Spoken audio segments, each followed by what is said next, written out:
Welcome to VidSet, your home for careful consideration of our common concerns. I'm Dr. Ted Noel. Today, I'd like to talk to you about a major disease process that is affecting the left. It's Cognitive Vacancy Disorder. As the name suggests, it refers to a complete absence of thinking on the left.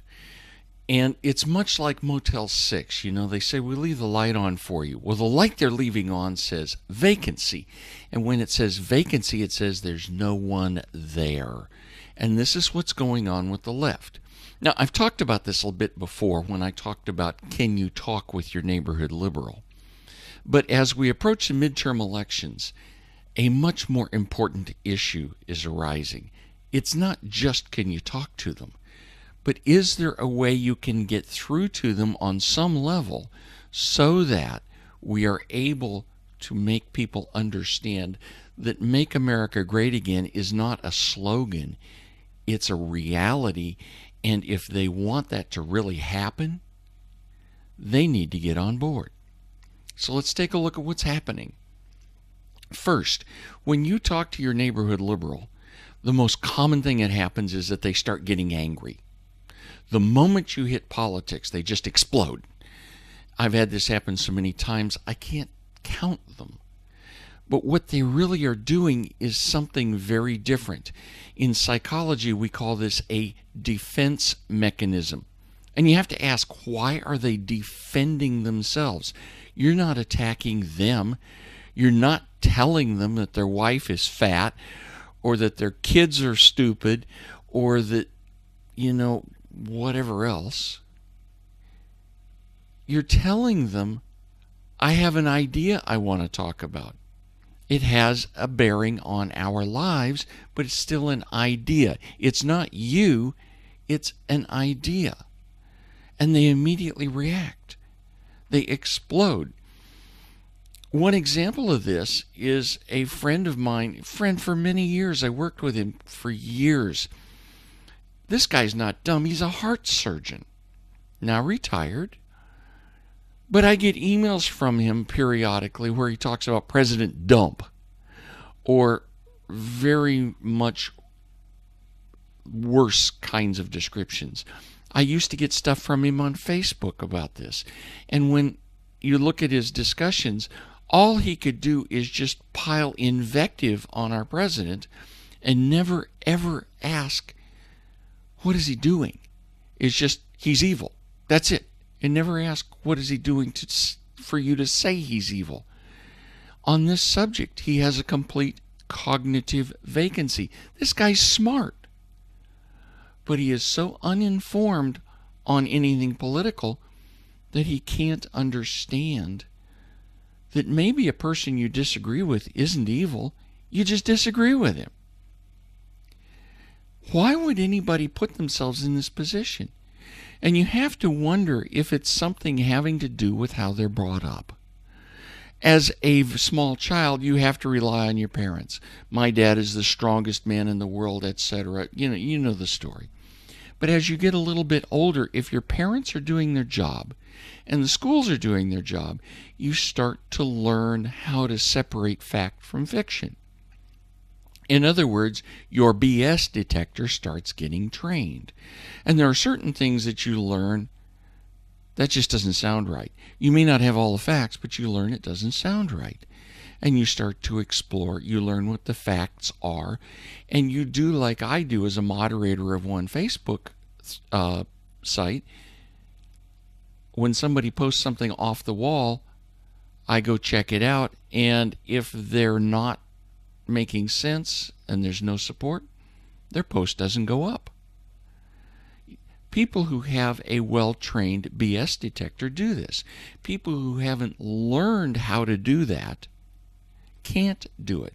Instead, when you present something that's contrary to their ideas, that's a personal threat to them.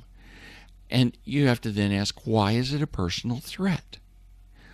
It's because someone they trusted told them something that they made part of their own identity. Republicans are evil. Trump is evil. Whatever. Trump is a racist.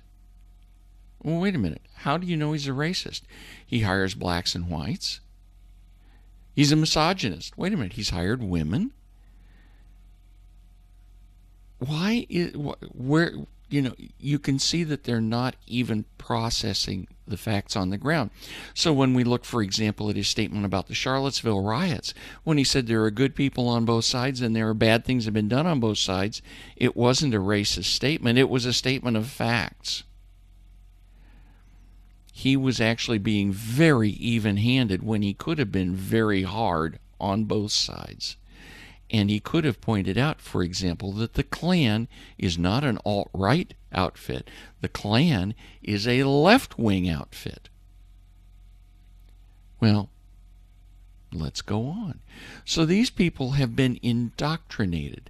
That's what you call it when people uncritically accept something somebody else tells them. They have accepted a doctrine or a dogma, and they haven't checked it out.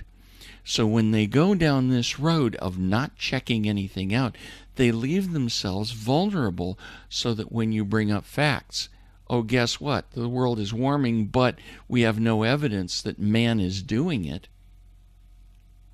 At that point, all of a sudden, oh, no, you're horrible. And so when I engage in a discussion on that, people attack me instead of attacking my ideas. So the question is, how do you get through to these people? And this is very important. Donald Trump has done it very effectively on two counts. One, he's been very good at labeling people. You have little Marco Rubio, low energy Jeb. And now on the fake media, oh, that was a great branding name. On the fake media, it's crazy Jim Acosta. Those people get stuck with the label, and it tells us something about them. Jeb was low energy. Now, as governor of Florida, he was a good governor, but he just wasn't an intense go-get-em leader type of guy. He was a quiet manager. And we can go on. But you've now done a label and you've done things. And the left is really good at labeling. For example, the right to murder your baby is called pro-choice. And they argue about a woman's right to choose. They refuse to argue about you killing a child. They won't let the argument go there. They use the label to stay away from it. We can go on. But the examples tell us something. We need to be labeling what they're doing. And when you do that, all of a sudden you make a little crack in the armor. But let's go a little further. The second thing that Trump has done that's so effective is he got the tax bill through and signed it. And what that tax bill has done has just unleashed business.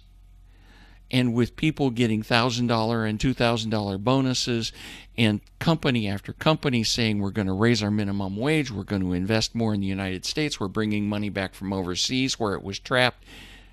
And even the CEO of Apple, Tim Cook, who is well known for his left-wing views, flat out said the tax cuts are going to create more business activity and more jobs. Well, people can't argue with a fat wallet. When you've got more money to spend on that trip to Disneyland or to buy tickets to that play or whatever else you want to go to, the game you wanted to go to, all of a sudden, hey, Trump did something right.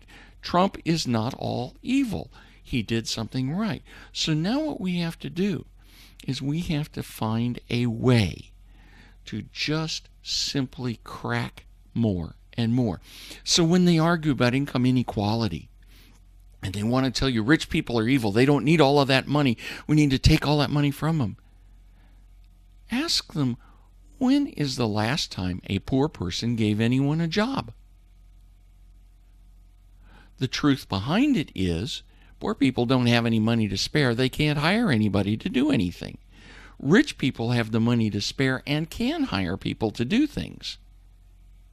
You don't go through all of the long and involved discussion of how the tax on yachts made it so that all of these other people lost jobs and so on. You just say, when's the last time a poor person gave you a job? All of a sudden, you've got something they can't argue with.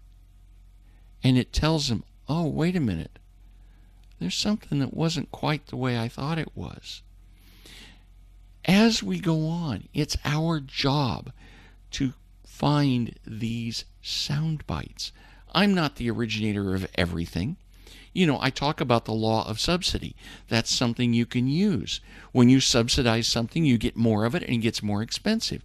We know it's true. But it's also a little more complicated than some of these sound bites. So what we need to do is find more. For example, every dollar of new taxes destroys jobs.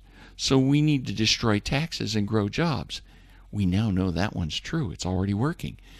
Every word of regulations kills jobs. So we need to kill regulations and grow jobs.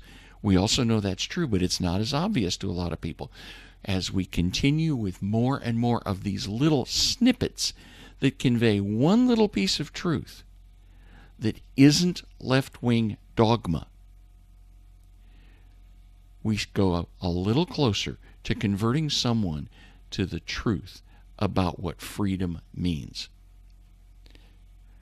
Please remember, like VidZet on Facebook,